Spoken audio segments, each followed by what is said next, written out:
سلام دوستان، آموزش یخنقاه. اولین کاری که به خاطر برش یخنقاه انجام میدیم چند چیز به ما بکار است. اولش قده یخنقاه است. دلبخواست مثلا من میخوایم سی جور بکنم. بغل 36، کمر 30، سورین 40، شانه 15، آستین 21. خب اولین کار که میکنیم قد فکر میکنیم این تکه است. قد پیرن اندازه میکنیم طوری که خب فکر میکنیم که می 30 انچ شده. اینی سی تکه ما که است دلای باز است. دلای باز یعنی طرف ملک تکه. دونی منچ نشونی میکنیم. دونی منچ اول نشونی میکنیم.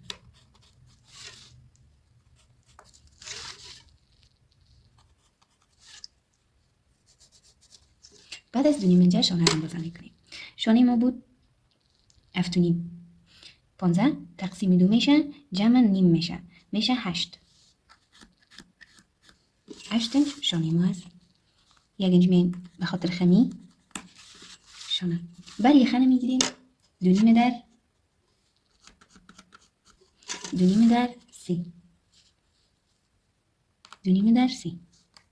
این برای یه خانه ماست. این یه سیش 2.5 انچ و چقدر یه خانه ما را 3 انچ میگیریم. این به شکل نی گرد نی هفت رسومی میکنیم. خمیشانه را رسومی میکنیم. در درس گذشته با شما من آموزش پنجابی را گفتم. در ایران مثل پنجابی ولی پیش روی پیرنشه مثل پنجابی ولی برش میکنیم. فقط یک گپک داره که با شما توضیح میدم. پیش روی حلقه آستین ما را 7.5 میگیرم. خط 2.5 منجر تا پایان میرسانم. این 2.5 منجر به خاطر جای لایی یخنقاه است یا جای تکمه با خاطر است. بغل تقسیم 4 جمع 1 میشه 36 تقسیم 4 میشه 9 جمع 1 میشه 10 انچ. بعدشان هم این پایان دوی کمر میشه 15 انچ پایان میگیم. کمر تقسیم 4 جمع بدون 5 در نظر دارم با خاطر جمع 1 میگیرم. کمر تقسیم 4 میشه 7.5 جمع 1 میشه 8.5 انچ. کمر بغل خط کمر بغل و کمر به هم وصل میکنیم.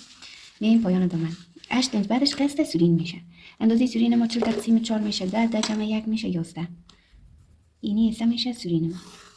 پایان دامن یخنقاه ما را 2 انچ و قد 2 انچ و به سورین اضافه میکنیم. 11 جمع 2 میشه 13 انچ. حالا کتابچه همون دو 13 انچ میگیریم. خطوط به هم وصل میکنیم.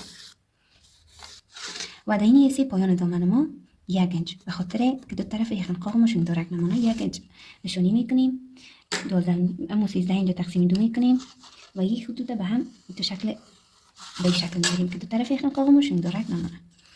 حالا 7.5 تقسیم 2 میشه 3.5 1 سود به خاطر خط کارو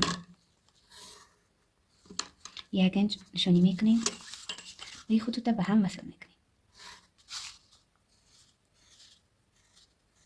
این فقط دی بخش من فقط به شروع یخنقاه به شما توضیح دادم.